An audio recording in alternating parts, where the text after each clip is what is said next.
In today's lesson, we're comparing an A chromatic scale in first position to an A chromatic scale starting in the fifth position. And one of the reasons we do this is to learn how the musical alphabet works across the strings this way and how semitones work when you go from one string to the next. Follow the lesson for free and just pick up all the tips from the video. But if you're interested, this comes from my book, Exploring the Fretboard, 100 Exercises for Intermediate Guitar, and there's a link for that in the description. Seeing the music and notation will be very important for some students, the more serious students, of course. But a very important factor of all my book is just saying those note names aloud. You can learn so much just by doing these exercises and saying the note names out loud. So at the beginning of the book, we looked at a lot of chromatic scales on single strings, going A sharp, B, C, C sharp, D, and learning our musical alphabet across the strings this way. But today we need to talk about going across the strings in this fashion. And the way we're going to do that is to compare two unison scales. So the first one is in first position. This is number 66. And it's a chromatic scale. Now, when you're practicing this at home, say the note names out loud in order to really understand how these notes are working. I might talk about other things in the video just to save some time. But nevertheless, you want to be speaking the note names going A sharp, B, C, C sharp, D, D sharp, E, F, F sharp, G, G sharp, A. We're very used to playing, that in first position. Now, when you go to fifth position, the important factor is to understand how semitones work across the strings. When we're in first position, the open string takes some of the challenge out of that because when we go from C sharp, we can play D, for example, on the open string. But when we do it closed here, A sharp, B, C, C sharp is a small stretch that way. So, a semitone works like that on the fretboard on a single string.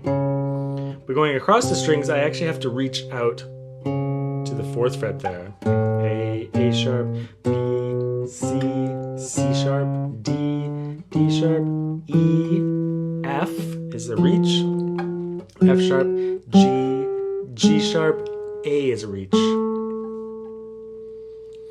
So every time we move up a semitone, we actually have to extend our finger out a little bit in order to get that semitone. So what was once one fret away is now a few frets away. By saying the note names out loud, you'll pick up all these tips quite easily and just stay with the exercise for a little while and get really used to it. And then you'll really understand exactly, how those semitone shifts work on the instrument.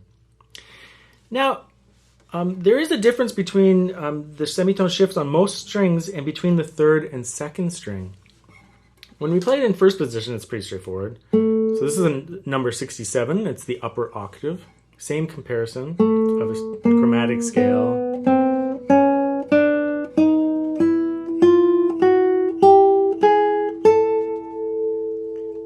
Just like the other one, in first position, the open string eliminates any of the shifts that would otherwise be involved.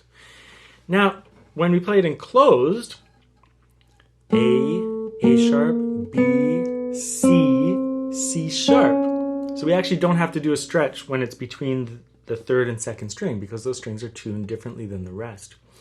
In all the other string combinations, you have to outreach one fret. In those two, it's just right in line. So A sharp, B, C, C sharp, D, D sharp, E. We have to stretch out for the F, F sharp, G, G sharp, A. So it's just between the third and the second string that it's different. Again, if you just say those note names out loud and do the exercises, it becomes incredibly clear. It's quite easy because what you're saying will match the knowledge that you were learning on the fretboard. Now in number 68, we're going to compare a full 2-octave A chromatic scale starting in first position to a full 2-octave chromatic scale starting in the 5th position. And we'll do this both ascending and descending. The reason I did this after the number 66 and number 67, even though they're all so similar, is just to give some students a little bit of prep for the experience, because descending back through the scale is a little bit confusing sometimes. Students have a tough time navigating when the fretboard, when there's shifts involved, even micro shifts like this.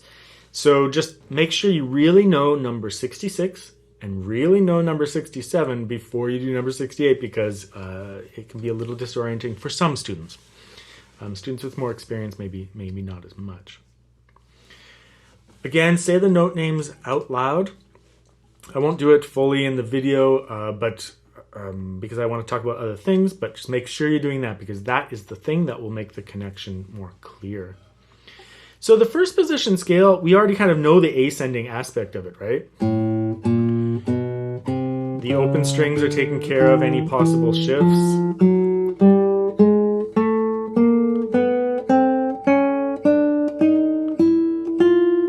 Except for this upper shift here. I just used my 4th finger for that.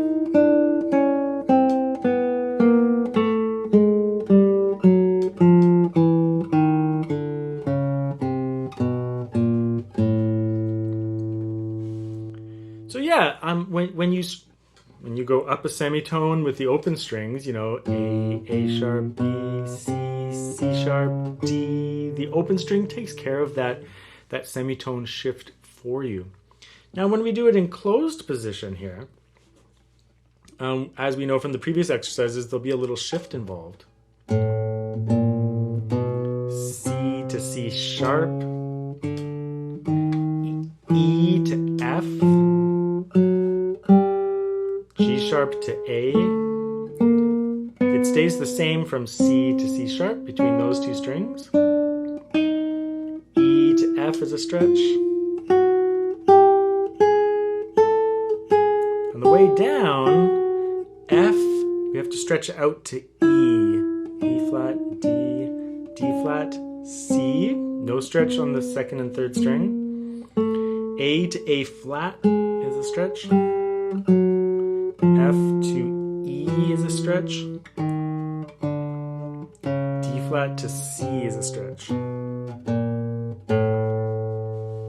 So let's just do that descending scale one more time, because that's the disorienting thing for some students. So I'm just starting on the last line here from the high A.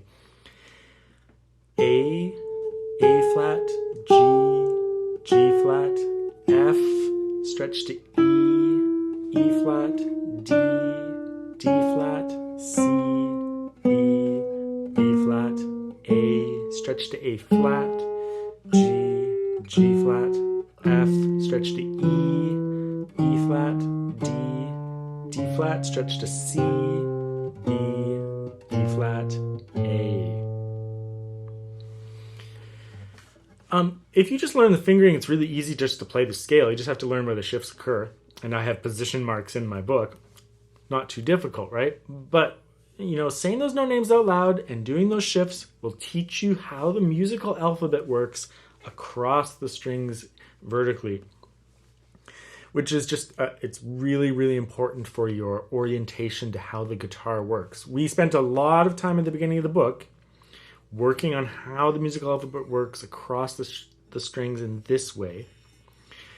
But these kinds of exercises where you say the note names aloud and figure it out across the strings this way is equally important, of course.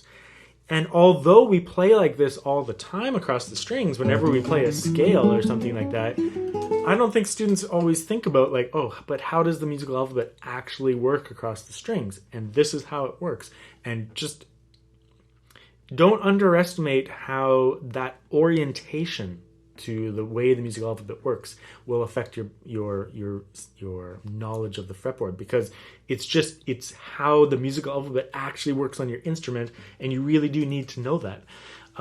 That's a really important factor, especially as you dive into deeper interval studies, which can help your music in so many different ways, whether you're learning to sight read better or improvise on the guitar, or just understand what's happening when you play a fingering and why there's a stretch involved. All those things just become much more clear the more you study these things. This book is just an orientation book, getting you used to all this stuff. Further study will be needed afterwards, but this is a really important first step. I would love to do just tons and tons and tons of chromatic scales, but I won't push that on you too much.